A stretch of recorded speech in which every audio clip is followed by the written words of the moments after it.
The devil pulls the strings. Pilot cold open. Fade in. Exterior, sky above New York City. Night. Super. Present day New York City. From high above, very high in the night sky and dropping, the lights of New York City twinkle into view. Then, the tops of skyscrapers and hundreds of windows whiz by. Dropping. A sign over an arched doorway. Lavender and Rose's Society headquarters streaks by.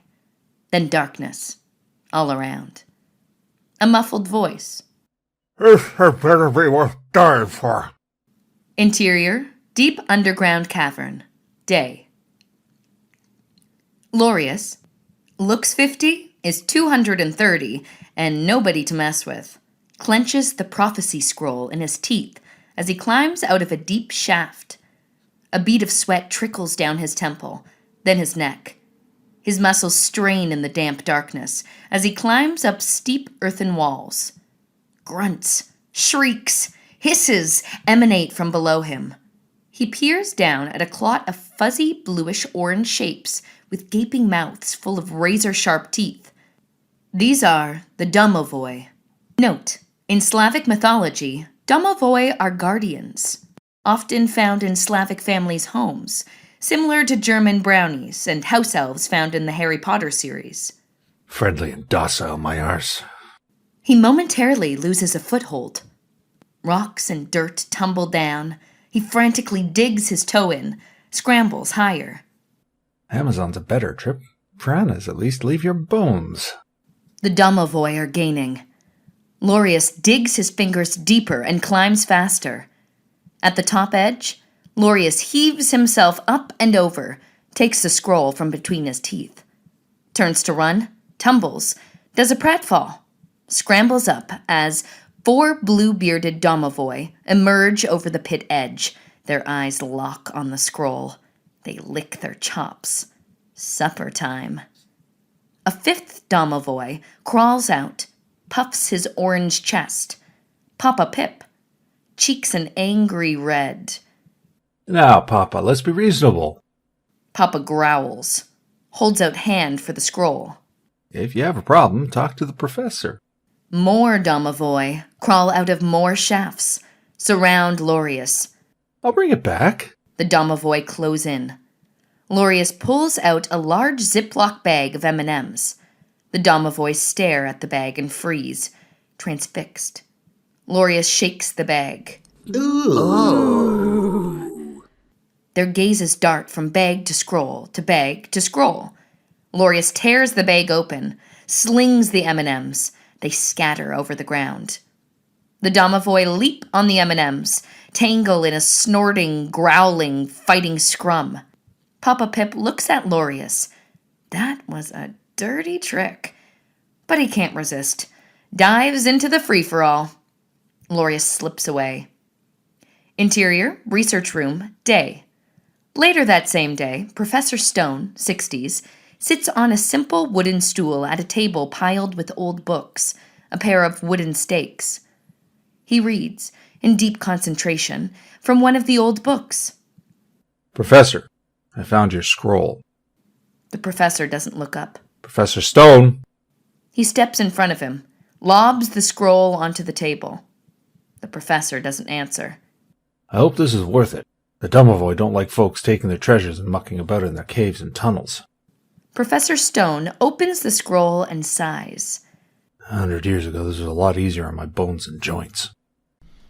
Thank you, Laureus. It's a prophecy, isn't it? Laureus smacks his palm on the table.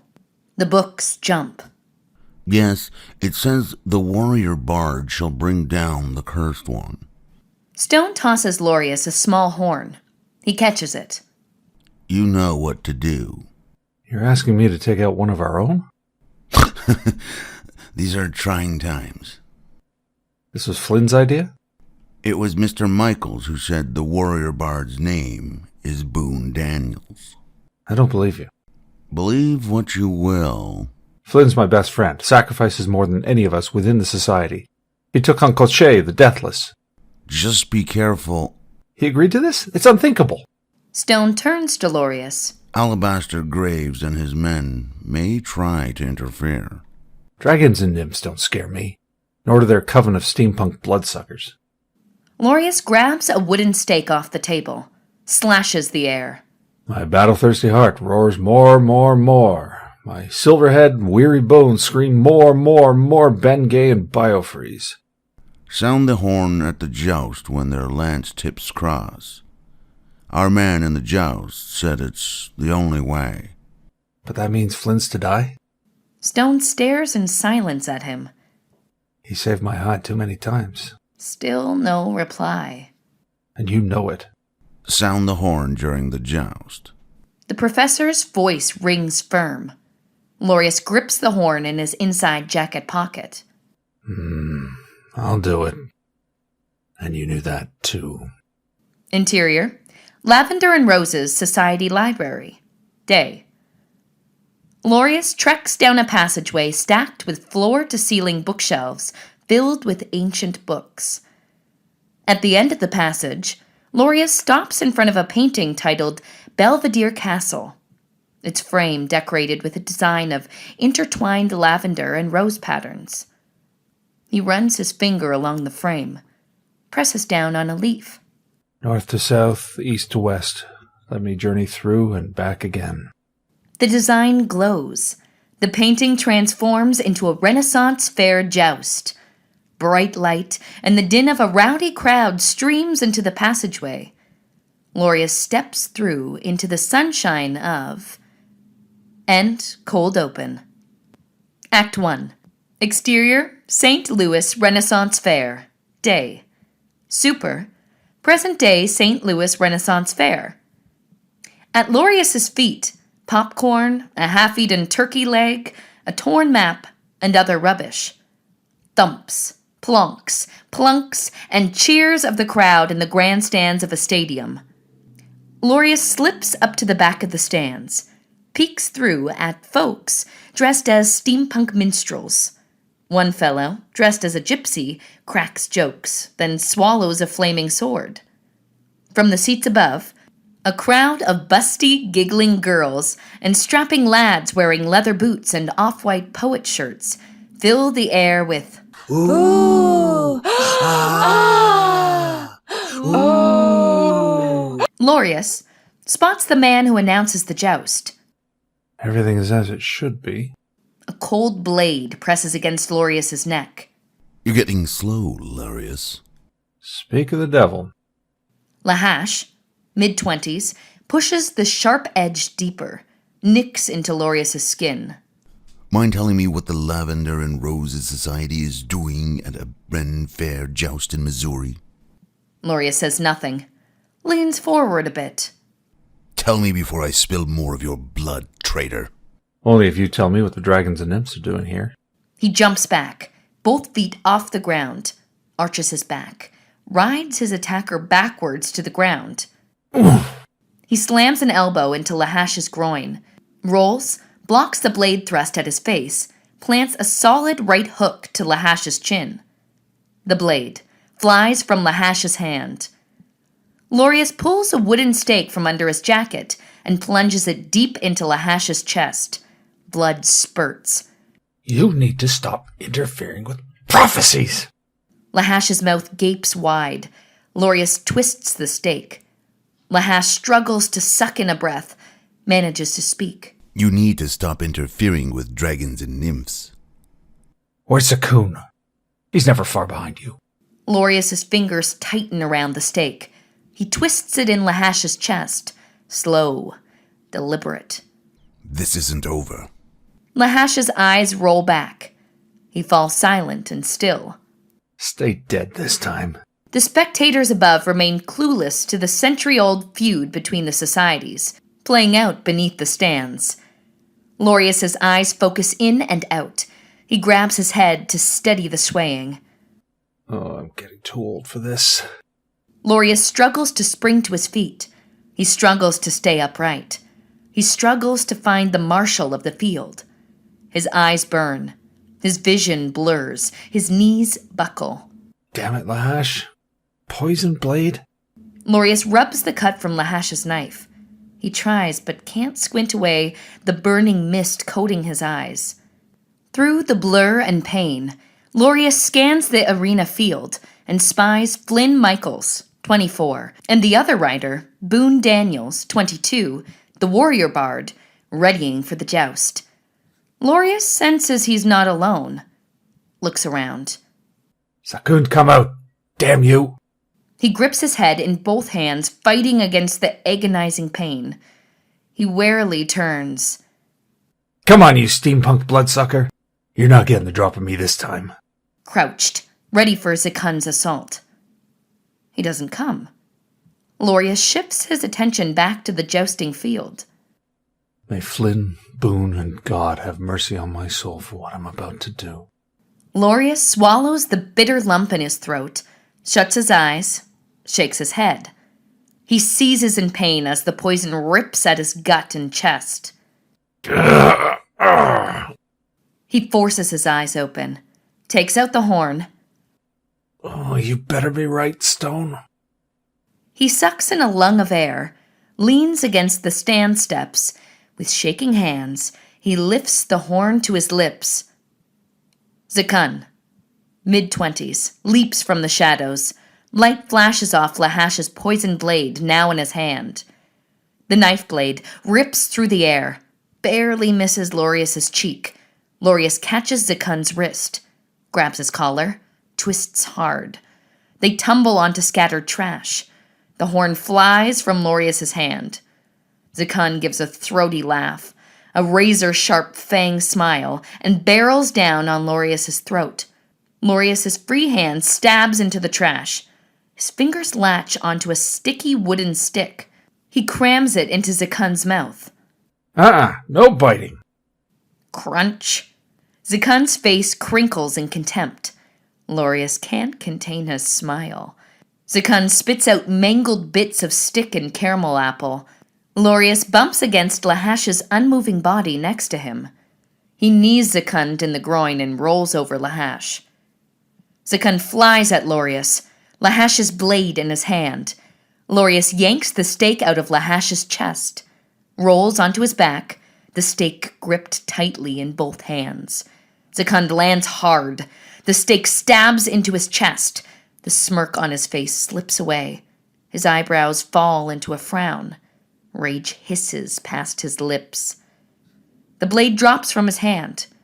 Laureus pushes out from Zakun's body. The crowd roars. The earth rumbles, shakes. The joust begins. Laureus finds the horn, draws it to his lips, and blows. Exterior, joust arena at St. Louis Renaissance Fair. Day.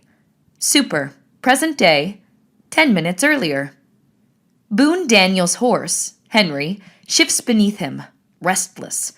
He scans the crowd made up of the Queen's household, modern-day groundlings, spectators, a few goth girls in waiting. 4 years of bumps, bruises, and broken bones. All worth it, because today, Boone gets his shot at the title. Old Man Wrigley, 60s, the marshal of the field, in his loose-fit red and green tartans, golden mustard bastion shirt, and wraparound whiskers, saunters out to the middle of the jousting arena, and the crowd falls silent. There shall be violence, bloodshed, and death. Hoop, holla, and huzzah ring from the crowd.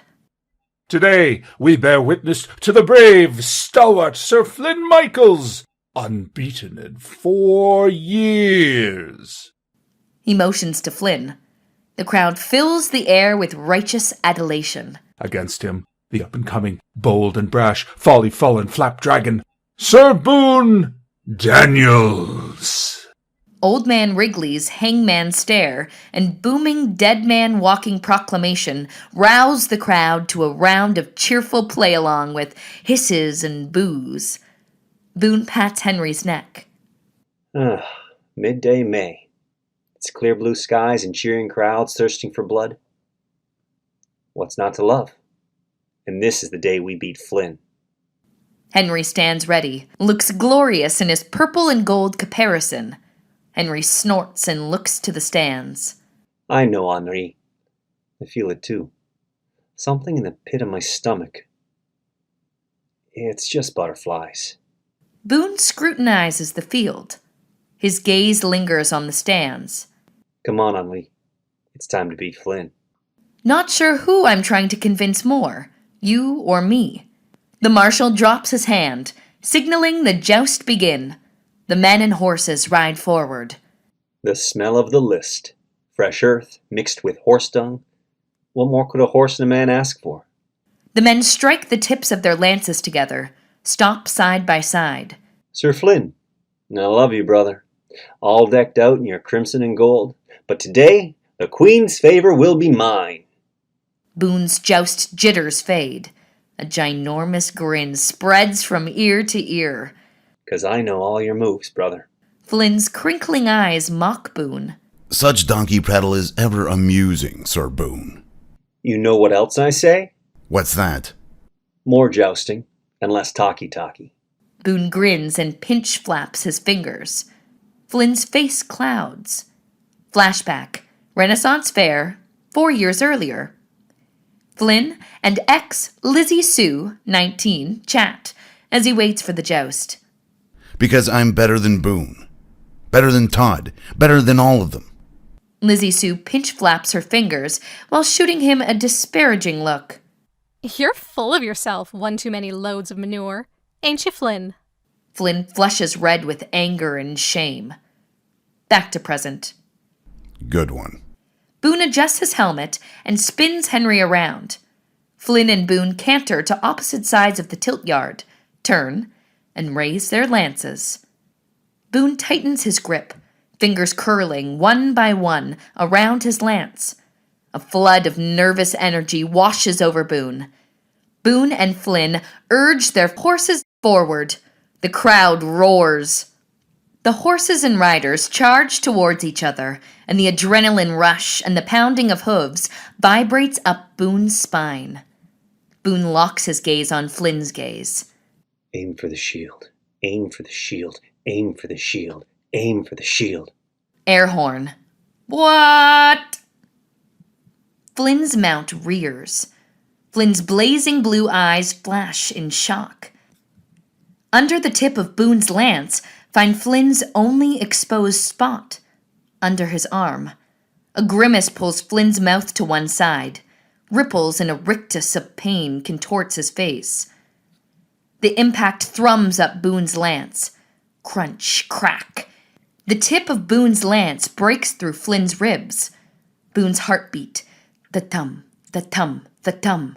Boone's lance explodes. Splinters and shards fly.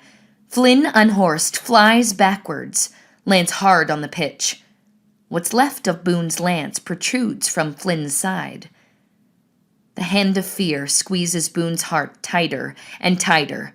Boone leaps off Henry, drops to his knees at Flynn's side. Flynn? Boone stares in helpless horror, blood everywhere.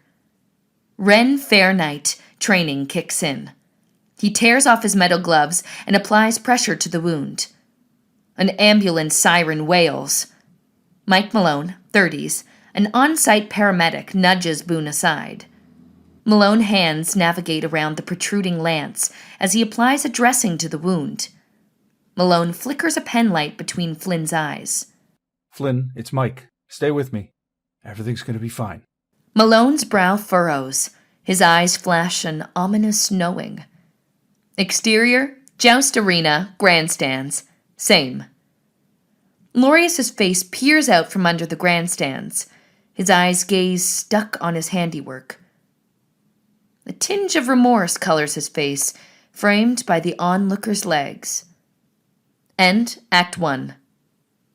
Act 2. Interior, ambulance en route to hospital. Day. Boone sits with Malone and Flynn in the ambulance. Possible punctured lung, fractured ribs, shattered shoulder, concussion, briefly unconsciousness. Code 3. Montage. The first 3 days. Flynn's hospital room. Boone, chin on chest, sits by Flynn's bed. Flynn, tethered by tubes and wires to a bank of machines, sleeps. Boone sits by the bed, watches. Flynn's village idiots band, his co-workers and friends, shuffle through, paying their respects to comatose Flynn. All of them casting accusing looks at Boone as they pass by. End montage. Interior, Flynn's hospital room, day. The only sound, a rhythmic beep, beep, beep, beep.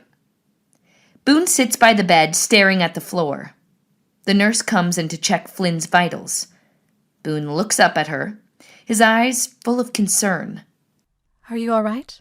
Just shook up. Let me know if you need anything. The nurse exits the room. For a moment, her face morphs to Laureus's face and back. Quick flash. Monster's cave. 6-year-old Boone, in front of a cave, peers into the darkness. An otherworldly glow streams from the cave's entrance. A pair of blood-red eyes and a low guttural growl pierce the darkness. Berkeley, his golden retriever, barks. He watches wide-eyed at the shadow of his mother and father and Berkeley fighting the shadow of a hideous monster. Back to present. Boone startles awake. Flynn still sleeps. Boone's head droops again. Quick flash. The Wendigo. 6-year-old Boone runs from the cave's entrance into the night. A moment later, a hulking Wendigo steps from the cave. Note, a Wendigo is 14 to 17 feet tall. A flash of lightning exposes the face, mouth, antlers. Desiccated skin hangs from the creature's bones. Fresh blood and gore drip from its ugly fangs and claws. Another flash of lightning. The behemoth beast's gone. The cave entrance gone. Boone's parents and Berkeley gone. All gone. Boone runs. Back to present. Boone. Boone looks up, leans in, takes Flynn's cold, shaky hand. I'm here, brother. Flynn's eyes blink open. His usual stoic appearance replaced by a battle-weary, ready-for-Valhalla look. You look like crap. Closes his eyes. Later that day, Boone spoon-feeds Flynn Jell-O. We couldn't find the air horn guy. Flynn stares at him. The guy that spooked your horse? Flynn raises a questioning eyebrow. The guy who almost made me kill you? There's something else. Boone nods and scoops a spoonful of Jell-O. Flynn holds up his hand, draws in a shaky breath. You know my set with the band. His jaw tightens. He rubs his throat. Boone puts down the cup of Jell-O and hands him a half-filled water glass. Flynn takes a slow, purpose-driven sip. I need you to take my Saturday gig. You'll make the gig. I'm not going anywhere soon, and you know it. Boone sucks in a gulp of air. You've sat in enough rehearsals to earn a spot in the band. Promise me you'll take my gig. Boone looks flustered. It's the village idiot's big break. He points his finger at Boone's chest. And you owe me. Boone nods. I promise. The muscles in Flynn's face relax. The tension eases. There, on the table. Boone picks up a ticket and a piece of paper, holds them out to Flynn. He slow swats away Boone's hand. No, they're for you. A bus ticket for 4:15 p.m. today? And an address? 55 West 76th Street? Plus a time? What's this? Tickets for you. Garcia dropped it by when you went to powder your nose. A grin splashes across Flynn's face. He shuts his eyes. Fingertips dig into the blanket as if the grin wore him out. Go to New York City. The address is our contact, Professor Stone. Flynn motions to Boone to hand him a tube and face mask from an oxygen tank on the wall. Boone presses the mask to Flynn. Flynn smashes the mask against his face, presses a button on the tube. He breathes in and exhales. You want me to get you a nurse? Flynn shakes his head. Boone peers at the scrawled address and time on the note. Stone is the band's contact? Flynn removes the mask. He's our patron. Funds our road gigs. You have a patron? What's he do? Flynn grinds his teeth, his breathing noticeable. Just make sure you meet Stone at 3:20 p.m. Boone pushes his shoulders back. He glances at his watch. I'll have to leave now if I want to catch this bus. What about the rest of the band? They're flying on Friday. Why don't I just travel with them? Hey, you lanced me, brother. Fair enough. He rests his hand on Flynn's shoulder. You better get better. You better not miss that bus. Flynn locks his stare with Boone. We got a lot to talk about when you get back. His head falls back on the pillow. His eyes close. He seems to fall asleep. Boone slips the ticket and paper into his shirt pocket. I got this, Flynn. He taps his shirt pocket twice and exits room. Interior, bar, Wednesday, day. Boone sits at the bar talking to bartender. I've never been out of Wentzville. I've never been to New York City. I've never been anywhere. I'm claustrophobic and hate to travel, and Flynn knows this. But I'm responsible for his injuries, which means I have to go. And he knows this too. You're gonna miss your bus. Bartender, cleaning a mug, motions towards a bus visible through the window. Boone steps away from the bar, grabs his duffel bag and guitar case, and exits the bar in a rush. The bartender steps to the doorway and watches him go. A whiff of smoke puffs out of the bartender as he turns away and morphs into Laureus, trailing Boone. Exterior, Greyhound bus, continuous. The Greyhound bus's motor growls to life. The door closes. The bus starts to pull out. Boone runs in front of the bus. The driver slams on his brakes. Boone looks up at the driver and holds up his ticket. The bus door opens. Moments later, Boone slumps down in an empty seat across the aisle from an older lady, leans his head against the window, catches a whiff of a foul odor. He scrunches his face, exhales loud and slow. The older lady, 60s, shakes her head. Oh, toilet's backed up. Smells awful. Gonna be a long ride. Boone shuts his eyes. The 20-plus hour ride to New York City ahead of him. He drifts off, soon sound asleep. The face of the old woman momentarily morphs into that of Laureus. Black screen. Sniff, sniff. Dream, exterior. Hillside near Genoa, day. Super, Genoa, Italy, 1794. Boone opens his eyes. What the... Where's the bus? We're not in Wentzville anymore. He stands on a hillside clearing, near some woods overlooking a villa and a sleepy seaside harbor. Boone's pulse pounds. Damn. I'm in another waking dream. He wipes beads of sweat from his forehead. Boone studies the villa and harbor. Where in the heck am I? Taps his fist against his head, then snaps fingers. History class? Italy? Genoa? He spots a larger-than-normal black and white cat. Well, that's different. I usually don't see cats in my dreams or visions. The cat mews. The sound of a familiar melody catches his attention. He follows the sound down the hill to the villa. He spots two boys. One, the older, Niccolo Paganini, 12, plays the violin, coaxing out heavenly sounds. The younger, 10, Ambrosio Cinti, holds a violin but sings, his voice angelic. Boone moves closer. Neither boy notices him. Niccolo wears a jacket, fancy white frilly-collared shirt, a button vest, and black knee-length pants.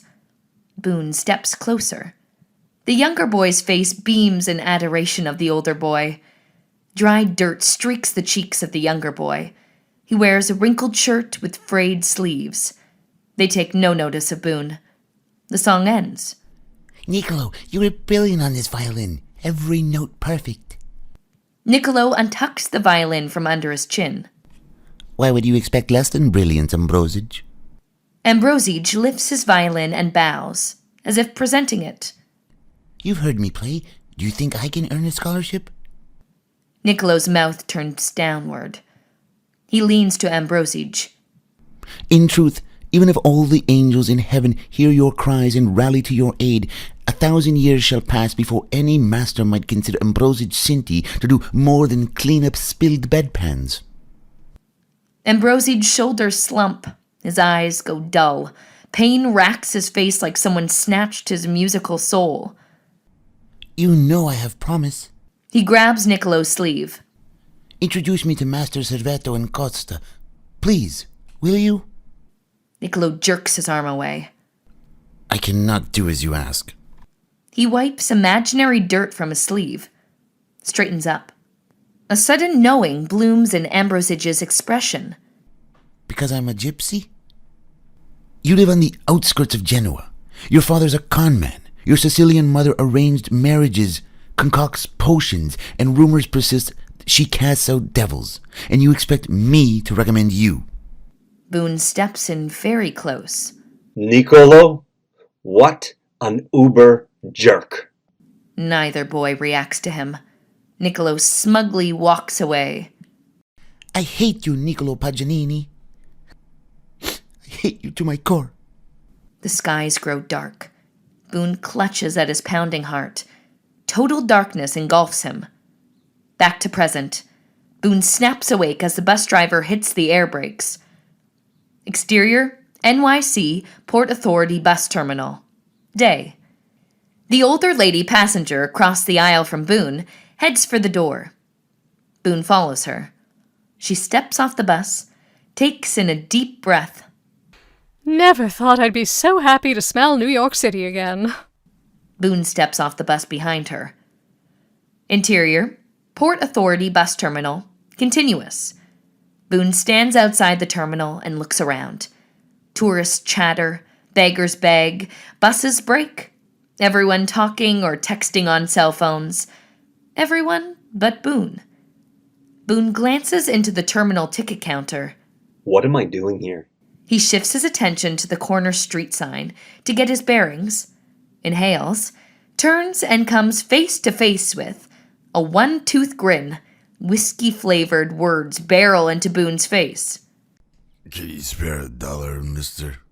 Boone double blinks and fights the urge to vomit. He hands one-tooth guy, 50s, $1. One-tooth guy's grin grows. Thanks, mister. He hurries off, prize in hand. His face morphs into Laureus's face momentarily. Boone gasps in fresh air and checks his watch. Insert watch face, 2:30 p.m. I need a cab. He heads to the taxi stand. A car parked at the curb blares Tom Petty's The Waiting from a trunk full of speakers. Boone plays air guitar. His fingers mimic Petty's jangling Rickenbacker style. The music plays. Sniff, sniff. Flash image. A freshly dug grave. He makes a sour taste face. OG Chi Lemon Lime. A splash of knowing ripples across Boone's face. Quick flashback. Kicked in the head. A horse runs across a field. 6-year-old Boone chases the horse.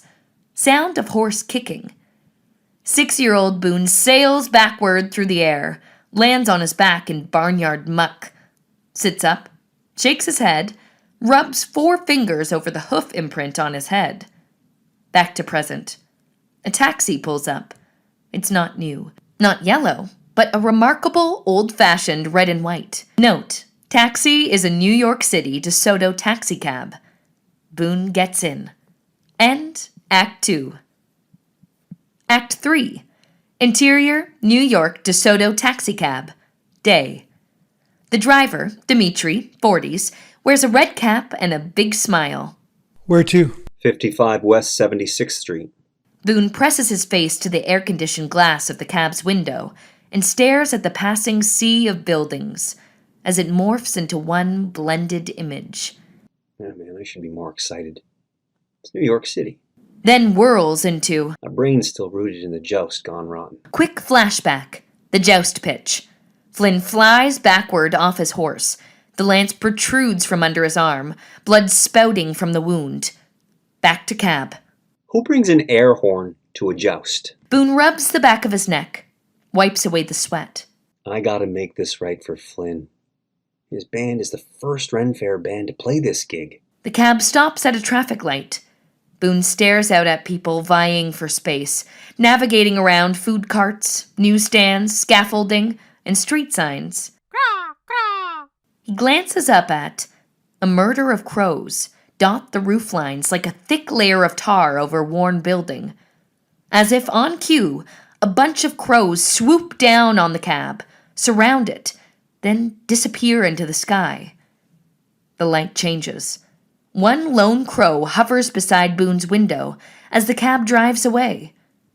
Frozen, suspended in mid-air, its head turns. Its blood-red eyes flash at Boone. His spine stiffens, shivers. His eyes go wide. Did you see that? What? That bird. New York has lots of pigeons. Boone peeks out the window. No crows. He rubs his eyes, blinks, looks out again. Nothing but brownstones line both sides of the street, all being restored, fresh coats of paint, new casement windows, white plaster spread over missing shingles. The cab passes a corner Japanese restaurant, trash bags piled up at the corner, and the cab stops. Here we are, 55 West 76th Street. Boone pushes money into the pay slot. Thank you, sir. Keep the change. The cabbie takes a sip of his coffee, but the lid's not secure and the coffee spills. Hot, hot, hot. You all right? Yes, yes, yes. Dimitri waves Boone out of the cab. Boone grabs his guitar case and duffel bag, steps out. Exterior, Professor Stone's brownstone. Day. He stretches his legs, makes a "this feels good to stretch" face, looks around. Ugh. Boone glances at the Japanese restaurant on the corner. A waist-high pyramid of trash bags sit on the corner of the sidewalk. So much for the city that never sleeps. They forgot to collect their trash. Boone turns his attention to a flood of purple and red flowers in fancy stone urns on the steps leading to Professor Stone's front door. A historical marker next to the door reads, Lavender and Roses Society. A purplish-red wreath decorates the center of the plaque. Bump. Smash. Boone looks up. Papers fly off the top floor balcony and float down. Boone snatches a sheet, rubs paper between thumb and forefinger, reads the words Lestreg on the parchment. Rapid footsteps approach from behind. Bam! Boone staggers, stays upright, and turns to a girl. Sapphire Anju, 24, face buried in her phone, a violin case in hand, looks up at him. From under a feather pork pie hat. Pardon me, miss. A smirk tugs at his lips. Anger flashes like a surprised summer thunderstorm in her hazel eyes. A sort of knowing flashes across his face. Quick flash. Boone's waking dream. Rolling thunder echoes from a cloud bank. Lightning flashes fill a summer sky above an ornate fountain with a trio of dancing girls. Back to the brownstone.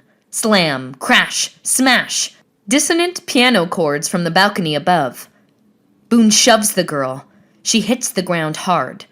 He lands hard on the sidewalk beside her. Smash, crash. The ground shakes. Boone pulls the girl to him, cocoons her. A piano explodes on the pavement beside Boone and the girl. Wood splinters. Steel strings twang. Piano keys sound. A cacophony of clanks, clinks, plinks, plunks, thumps, thwacks, twangs, whomps. The balcony railing, a violin, a chair, several books, cakes of rosin rain down around Boone and the girl. Boone's mouth and nose fill with the bitter taste of fresh tree sap from the rosin. Sploosh, crack. A body lands on the sidewalk. Bone and skull break. Blood seeps from the head and torso. Don't look. Don't. Too late. She looks. The girl pushes away from Boone. Professor Stone? Boone reaches out to her. She swats his hand away. Don't.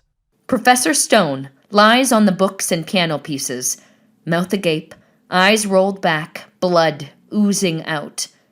Boone springs to his feet and looks around. Get him. Sandy said if we don't get the music, we don't get paid. Boone jerks around to look at the gravelly-voiced man, 50-ish, 6 cars down the street. A cold chill runs up and down Boone's spine. The girl stares at the gravelly-voiced man. You killed Professor Stone! Boom! A foot kicking the brownstone door. The doors at the top of the brownstone stoop slams open. 2 men, guns drawn, burst out. Run! Now! Boone grabs the girl's hand. Mr. Lady, get in. Boone drags her to Dimitri's taxi at the curb, pushes her into the cab, and climbs in. Interior, New York DeSoto taxicab. Day. The cab jerks away from the curb in reverse. Gunfire. Bullets hit and ricochet off the hood of the cab. Brap, brap, brap, bing. The 2 men from the stoop lean to the sidewalk and run towards the taxi, shooting and swearing. Dimitri hits the gas, speeds backwards, past the corner restaurant, hugs the turn hard. Boone's stomach slams into his ribs. Boone slides into the cab door. The girl slams against him. Dimitri shifts into drive, accelerates into oncoming traffic. Boone peeks out the rear window. No men with guns. He swivels forward just in time to see the side of a truck inches from his window. Look out! The names: Beethoven, Paganini, J.S. Bach, over 3 silhouettes. Paganini Week. We're too close! Too close! Boone's gaze freezes on the name Paganini. He wraps his arms around Sapphire, pulls her to his chest. His gaze darts from the side of the truck to the girl's scrunched-up face. She chews at her lip. Boom! A sudden jerk, shudder, and shake. The car and truck slam together, lock up. Cab's stuck to the truck! Hang on, Mr. and Lady. Boone tightens his hug, leans his full weight into the seat cushion, and tries not to vomit. The girl hugs back. A sudden jerk. The cab hits the curb, runs over some safety cones, swerves back onto the street, blows over potholes and through a traffic light turning red. The girl buries her face into Boone's chest and shirt. He looks down at her. My father's going to kill me. Did we lose him? I hope so. Who were those guys? Why were they shooting at us? Where to? Subway? Sushi? Sherbert? Theater? They're playing Dial M for murder. Boone stares at him, releases his hug on the girl. She scoots over. 35 West 4th Street. Boone fixates on her face. Is that a French accent? His fingers find new crevices to dig into along the door and seat at the same time. And why aren't you freaking out? Is getting shot at normal here? What about pianos and bodies dropping off balconies? She locks eyes with him. 35 West 4th Street is safe. What's your name? Her gaze moves down from Boone's face to his clothes. He forces a smile, motions wide with both hands. Visit and experience the vibrant, heart-pounding, exciting city that never sleeps. I don't think this is what the ad meant. Someone to watch over me plays on the radio. The professor I was supposed to meet, he's dead. Use your phone. Call the police. My phone battery died this morning. A shimmering circle of light appears in front of the cab. Eerie. Not of this world. What the... End Act 3. Act 4. Interior, Dimitri's taxi. Day. Boone presses his feet down hard on the cab floor, raises one hand to press hard against the ceiling, his other hand against the door rest, braces for impact. Bright lights. His eyes squint. He leans away from the intense brilliance. Sapphire hugs up against him, holds on tight. The light grows brighter, engulfs the cab. The vehicle sways, shakes, vibrates. Boone and Sapphire shiver. He struggles to lean forward, looks down at her. Are we floating? I think so, yes. Everything slows. Moves like slow-moving molasses. Boone's movements turn into a weird, exaggerated slow dance. Time diminishes to a clumsy creep crawl, then stops. I can't move. Neither can I. They stare in silent fear at one another. The cab shakes, violently lurches forward. Goosebumps. I'm getting goosebumps. I think I'm going to throw up. Bright, scintillating colors streak past. Boone and Sapphire open their mouths to scream. Nothing comes out. The intense luminosity collapses, then vanishes in a flash. Total darkness. I can't taste anything. Face numb. Can't feel lips. Teeth. I can't see. Can't move my arms or legs. Deep sound of inhaling. No exhaling. Silence. A blinding light flash. Boone blinks, gasps. The world comes into view. The cab, Sapphire, Dimitri. The passenger side mirror restored. The bullet holes in the hood gone. He slaps his chest, thighs, and knees. I'm here. I'm okay. You both okay? Silence, followed by rich, intense luminescence. Dimitri smiles into the back seat. Here we are, folks. 35 West 4th Street. Please sing some lines from a New York City song. I can't sing. How about you, mister? Sing some lines from a New York City song? Wait. What? Boone looks from Sapphire to Dimitri to that damn outside mirror that exploded minutes ago. What just happened? I asked you to sing a few bars of a New York song. You want me to sing a song? Now. Why? You've heard of Sing for Your Supper? Yes, but... Well, this ain't a normal cab, and I ain't a normal cabbie. And we just got shot at. But I'm feeling good about saving your lives. So yes, sing some lines from a New York song, and you can go. Boone slaps his cheeks, expecting to wake from a dream. Sapphire shakes her head, shivers, blinks. How did you get us here so fast? Dimitri nonchalantly shrugs. No, seriously. She leans forward, presses for an answer. We were just on the other side of the city. There's no way we could have gotten here so fast. Dimitri gestures in the air. What? You didn't just see a magic portal open? Or maybe I'm just an excellent driver and know the city like the back of my hand. Just like my brother Boris. Either way, you're here. That'll be one song about New York, please. Boone stares from Sapphire to Dimitri. Moody blues vibes pound inside his ear. Boone sings lines from Chelsea Hotel No. 2. The driver's eyes sparkle. Oh, that brings back memories. Maybe you want to use me again. If you need to get somewhere back quick. Sure. How do I contact you? Dimitri grins, slips his card through the pay slot. Name's Dimitri. Touch this card to your forehead when you want to go somewhere, and I'll appear. You're serious. Or you can be normal and call the number like everyone else. Always think red top taxis whenever you want service with a smile, a ride on time, or someone to save your life. 212-555-1212. Cue M-Bass Jazz. Pre-lap. Exterior, NYU Stern Building. Greenwich Village. Day. Boone follows Sapphire from the cab. Food vendors' carts line the sidewalk in front of a public quad. A flood of fantastic smells hang in a thin, smoky cloud above. Jazz music sets the mood. A hand-painted sign, strung across waist-high barriers partitioning off the quad from the curb, reads, "Congratulations, NYU Stern graduates."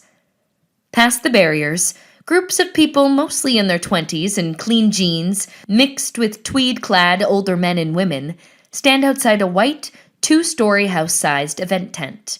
Where are we?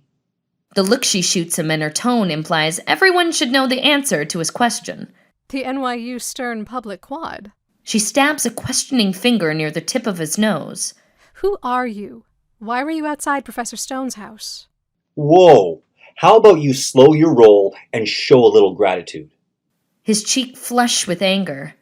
Did you have anything to do with killing him? No! I was supposed to meet him. And you could thank me for saving your life, because I just did.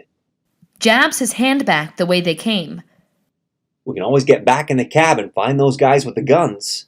She frowns, adjusts her hat, then shrugs her shoulders. Why don't you thank me for walking into you at the professor's house? Why would I do that? I don't know, 'cause I'm mad and you're here. That makes no sense at all. She stamps her foot. Her teeth clench around each word. I know. I'm just here doing a favor for my friend. A gig on Saturday. He told me to meet this professor at 3:20 sharp. And why was that? He said the professor would tell me more about the gig. So you were just in the wrong place at the wrong time? Yes. 2 days on a stinking bus. I step out of a cab, happy to reach my destination. I think, good, I'll get answers, play my gig, and go home. He stares at her. She stares back, without a word. Then you crash into me and everything goes from rosy rainbows and merry munchkins to a piano and a dead body falling on us Wicked Witch style. He waits for some kind of reply. She shrugs. And then we jump in the cab and take a wild ride through a shimmering light. Like, I have to sing a Leonard Cohen song I didn't even know I knew, and now here we are together? His eyes double blink wide and blasts air between his teeth. We are not together. Boone's head snaps up, fire in his eyes. We just fled from cold-blooded murderers. Together. Did you know those men shooting at us? And who are you? Sapphire holds her ground. Her forehead scrunches into a frown. She keeps her gaze fixed on Boone. My name is Sapphire Anjou. His attention focuses on the rapid toe-tapping of her shoe. You need to calm down. He sniffs the air around her. Is that honeysuckle? She shoots him a, what the, look. He reaches towards an errant strand of hair. She slaps at his hand. He catches her hand, holds it, firmly, but gently. Tucks the errant curl behind her ears with his finger. They lock eyes. Boone's stomach gurgles and growls. They both look towards his stomach, then back into each other's eyes. Boone inhales deeply. I haven't eaten since the last rest stop before Port Authority. Hungry? She pulls her hand loose and steps back, but continues looking into his eyes. He shifts into a relaxed stance, smiles, holds out his hand. Name's Boone Daniels. I'm a musician from Missouri, here to play my friend's gig. Nice to meet you. Her eyes soften. She takes his hand, reluctantly at first. Then she grips his hand tighter. What should we do next? A cloud of delicious, aroma-filled smoke drifts toward Boone and Sapphire. Eat something, but we have to call the cops. Damn, that smells good. 10 feet away, a wolf, wearing an apron and chef's hat, dances next to a food cart. The sign reads, Little Bo Sheep's Kebabs. He looks longingly at the food cart, takes a deep breath. Is there some place we can talk and call the police? Still holding his hand, she stares into his face, into his eyes for a long moment, then drops her hand, fishes in her bag, and pulls out an NYU stamped keycard bundled in a jangle of keys. End Act 4. Act 5. Exterior, NYU Stern Building, Greenwich Village, day. A black streak zips by Boone and Sapphire, followed by a crow's caw. They turn toward the sound. An old woman, 70 to 80, stares at Boone, Baba Yaga sister. Her dress, layers of makeshift frayed flannel fabrics, tattered towels, strips of sheets bound by cords, forms her dress. It all screams homeless. Boone sniffs. She sniffs, too. Do you smell that? Ripe stew? Sapphire stares at the woman. Ivan, I'm hungry. Get me something. Note: in Slavic mythology, Baba Yaga can appear as an older woman called a babushka, one of her 3 sisters, and refers to a hero or male protagonist as Ivan. She's talking in French. Sapphire nods and continues to stare. Do you know her? And who's Ivan? No clue. But she kind of reminds me of an old woman who lives on the outskirts of town back home. Sapphire snaps her fingers, points past the white tent. Look, I'm Professor Stone's intern. His office is just around the corner on the 10th floor. We should go there and talk. The homeless woman interrupts. Ivan, get me something to eat. Boone looks down at his feet, stamps his foot, and shakes it. My feet tingle. Sapphire watches as Boone steps toward the old woman, bows, and offers his Ren Fair Knight in shining armor assistance. Madam, where are my manners? How may I serve you? A ruby pendant sparkles around the woman's neck, catches the sun, flashes bright, and causes Boone to look away. What are you doing? There's no time. Her voice rises into F-sharp major scale. For whatever this is. The woman smiles through her crooked yellow teeth and a cold sore on her upper lip. Ivan, be a dear. Fetch me something tender and young that I can sink my teeth into. Your wish is my command, madam. He turns on his heel and walks straight to Little Beau's Sheep Kebabs and waves over the vendor in wolf costume and chef's hat. 3 of your best gyros, my good man, and be quick about it. The vendor shoots him a look, shrugs, and makes up the order. Boone returns with the euros, bows down to the old woman, and hands her one. Here you are, madam. The old woman appears suspicious. Is this tender and young? The most tender and young. Humph. I'll decide. She sniffs the kebab top to bottom, then nods in approval. Ivan, you didn't have to pay me any heed, but you did. Your reward will be a gift and a warning. Her pay-attention tone and change to English catches Boone's full attention. She grasps his free hand and places a dirty old silver comb in his palm. When pursued and one or more mean you harm, throw this comb high, and when it lands, a forest shall spring up, delaying and confusing your pursuers, allowing you to escape unharmed. She squeezes his hand tight, tighter than an old lady should be able to squeeze. And now, your warning. Whenever a person says they'll polish the jewels on your crown after you get to heaven, if you help them today, run in the opposite direction as fast and as far as you can. He stares at her crooked teeth, dirty face, and pocked lip. That makes no sense. The old woman cackles. Oh, Ivan, for your kindness, another piece of my wisdom. Beware of false promises. She lets go of his hand. Remember these things, Ivan, and you'll be fine. The old woman tears into her euro. Now be gone, Ivan. She waves him away.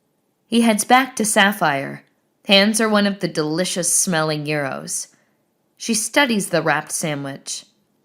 Why are we eating now? Eating gives us a chance to calm down and think. Plus, I'm starving. He rips off the top portion of the wrapper like it's Christmas morning, revealing the euro. He takes a satisfying bite, chews a mouthful of lamb, lettuce, onions, and tomatoes with tzatziki sauce, his face covered in an "it tastes so good" expression. Sapphire crosses her arms, turns away from him. Why did that homeless woman keep calling you Ivan? You two carried on like you were old friends. Look, I don't know that lady. I don't know why she called me Ivan. Maybe she's missing a few colors from her box of crayons and calls everyone Ivan. All I know is she looked hungry, and living on the street must be rough. My gyro's delicious.